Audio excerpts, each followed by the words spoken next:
Good evening, good morning. I've said on this platform that Zimbabwe is a failed state. It is a failed state. I think one of the worst cases this nation has is that yesteryear's liberators should be today's oppressors. We have been stuck in this nightmare for the last 45 years and counting.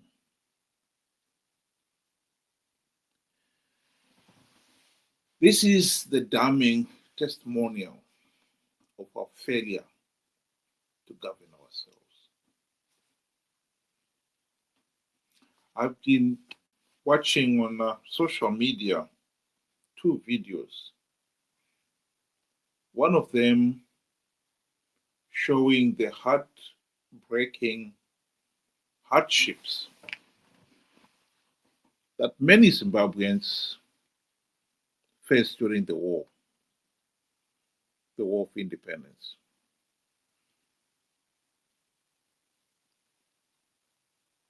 Particularly those who lived in the rural areas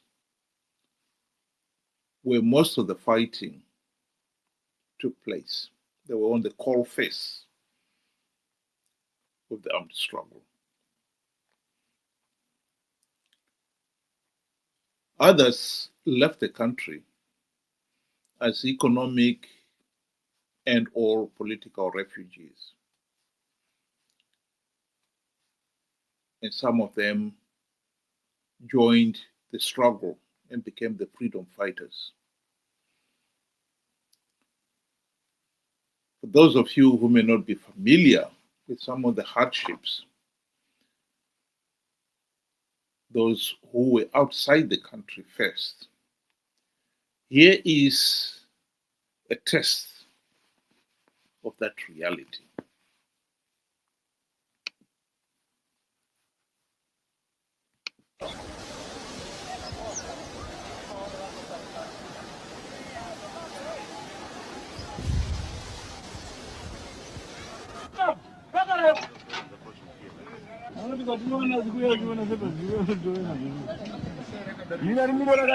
Yeah.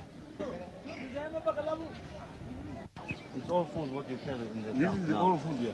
For the whole camp. What is it? It's relish. This is dried fish. Ah, fish. Who sent you?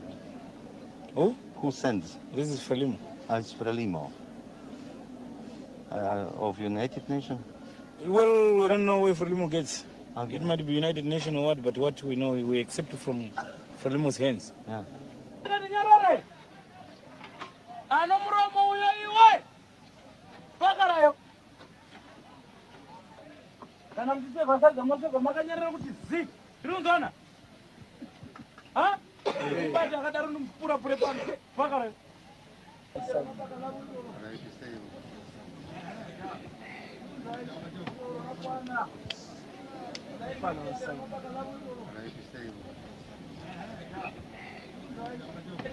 You see, that is our pump for water, but it's very small for feeding all these 10,000 people. Now this is where we get water from those stones there downwards. We use that place for bathing.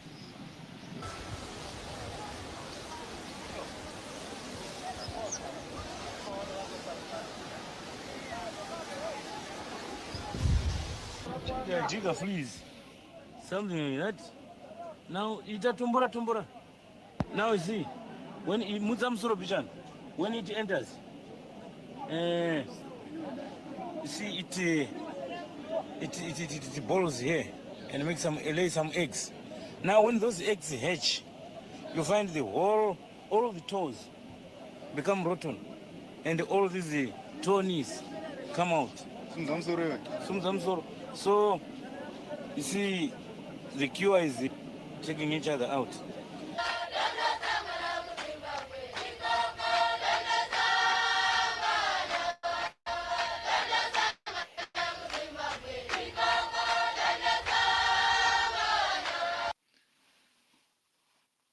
Their song there is "We Will Meet in Zimbabwe."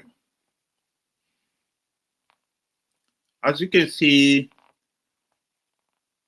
most of them are really young.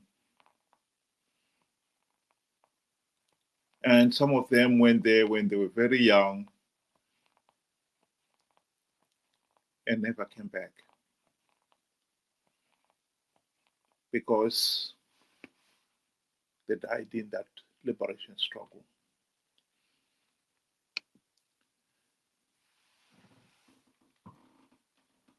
The dream of the nation at the time was that we were fighting for liberty, for freedom, for justice, for human dignity. Those are natural human aspirations. And there's no doubt that those people, that is what they aspired for. And why not? But when you look back now today, 45 years after independence, it is heartbreaking that most of those things that they were aspiring for have not been realized. And this has been deliberate. ZANU-PF, when it got into power, its priority has been to maintain power at all costs. One of the key things people were fighting for during the Liberation War was one man, one vote. We should have a meaningful say in the governance of the country. And yet, from the word go, that fundamental right was denied to the people of Zimbabwe. No one can honestly say Zimbabwe has ever held free, fair, and credible elections. We haven't. ZANU-PF has rigged the elections from the 1980 elections, starting with the 1980 elections. During the campaign for that election, ZANU-PF freedom fighters made it abundantly clear that if ZANU-PF does not win the election, the Bush war would continue. So out of the window, one man, one vote.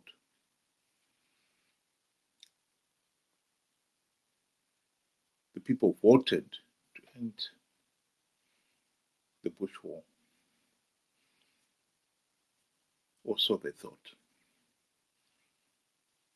Because the war actually did not stop. 3 years down the line, ZANU-PF instigated the now infamous Gukurahundi. The primary purpose of Gukurahundi was to force the only other political party at the time that posed a serious challenge to ZANU-PF's hold on power, PF's APO, to give up its right as an independent party and force it to join ZANU-PF, which it eventually did in 1987 with the signing of the Unit Accord. And by that time, over 20,000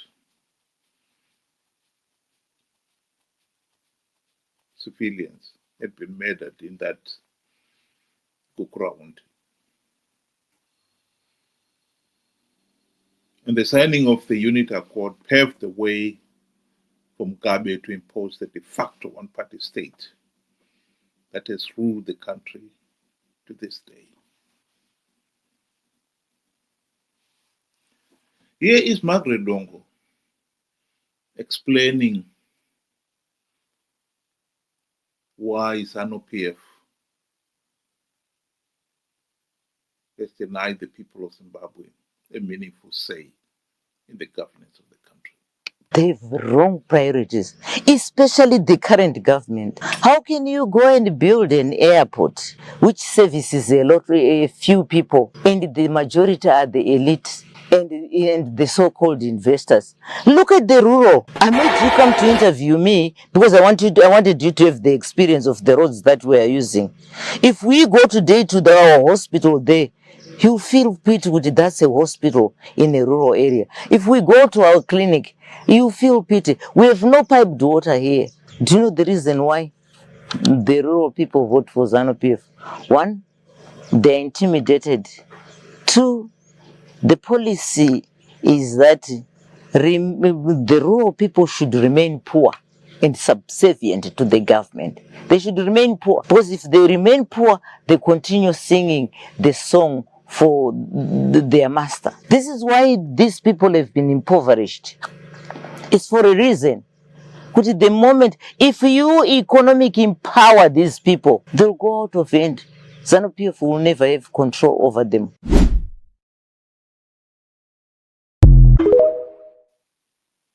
She is right. ZANU-PF has deliberately kept millions of our people poor. I talked about one man, one vote. The other big issue was the land issue. In the 70s, Ian Smith was given a paper by the now late economist and banker John Robertson, in which he proposed that the rural people should be given title deeds to even a few acres on which their mud hut stands. Giving them title deeds will economically empower them, and they will have the confidence to invest in better structures for their homes, build wells, build toilets, improve that piece of land, be it 5 acres, whatever it is. Because they will have the confidence of knowing that whatever they invest, even if they should decide to leave, they can sell it. If they live there, they can pass it on to their children and grandchildren. Whereas at the present moment, because they don't own the land, they can easily be moved. And if they should decide to move, the village head would decide that the yard on which their house stands belongs to somebody else.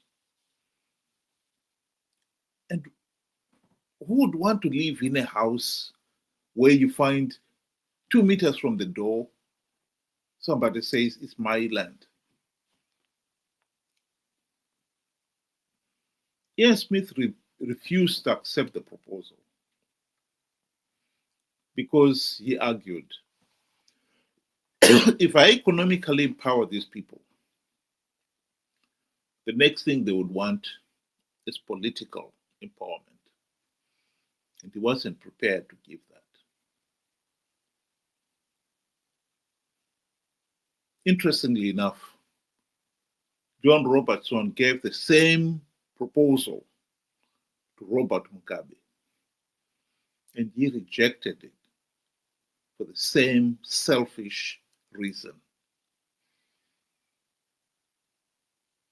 So millions of Zimbabweans, ordinary Zimbabweans, are deliberately being kept poor because it helps ZANU-PF stay in power, as Margaret Longo rightly explained.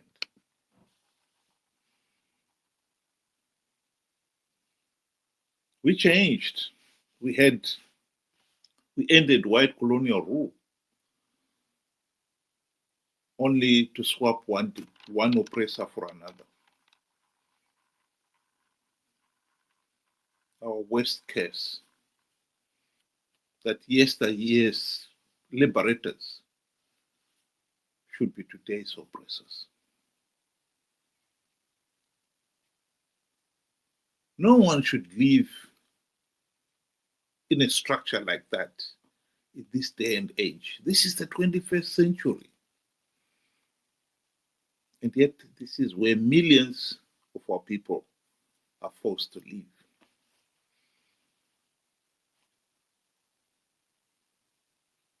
Because they're not allowed to own anything.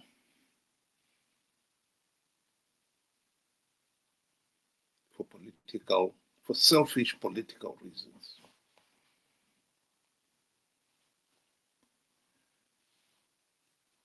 It is interesting that as we speak, ZANU-PF is holding its party congress. And in it, the party has made a resolution that Mnangagwa should be allowed to stay in power until 2030.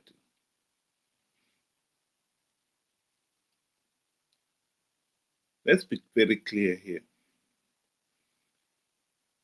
In 2023, Mnangagwa rigged those elections. In other words, it doesn't have the mandate of the people. Like I said, Zimbabwe has never held free, fair, and credible elections. All our elections have been rigged. And now the illegitimate Mnangagwa wants to extend his stay in power beyond what even the Constitution stipulates. He shouldn't stay for more than 2 terms, but he wants to stay more than 2 terms. And how is he achieving it? He wants now to take away the right of the people to have a vote. Even in a rigged election, he still wants to take away that right.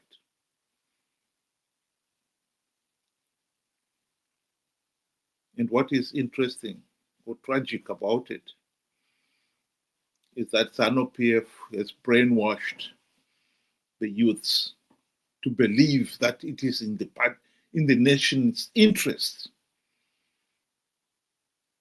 that millions of Zimbabweans should be denied that right. Here is a video of the ZANU-PF youths singing that they wanted Mnangagwa to stay until 2030. To deny people the right to a meaningful vote so that he can stay in power until 2030.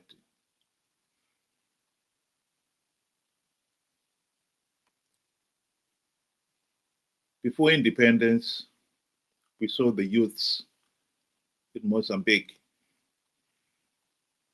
singing. I believe they had the aspiration of Tonosangana ku Zimbabwe, a free, democratic Zimbabwe where everyone has got a meaningful say in the governance of the country. And here we are with the same youths, thoroughly brainwashed. Now they believe that only ZANU-PF rulers have the divine right to rule the country. And that divine right includes denying millions of others the right to a meaningful vote.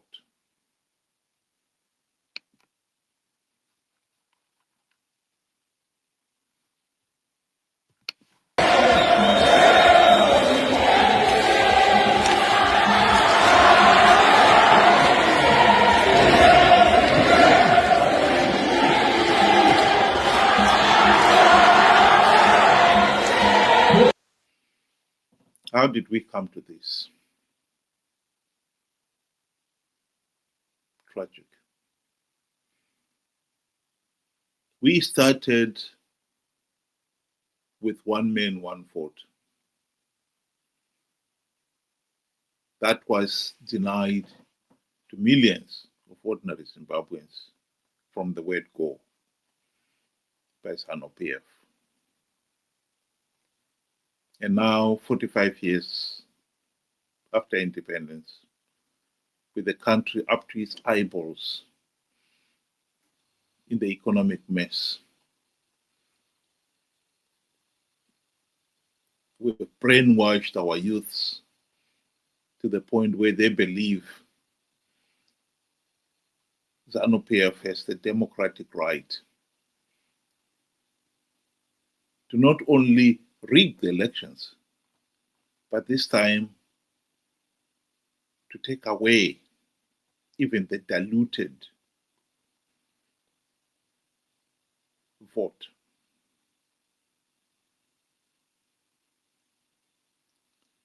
It is a damning testimonial to our failure to govern ourselves. That is the tragedy of Zimbabwe.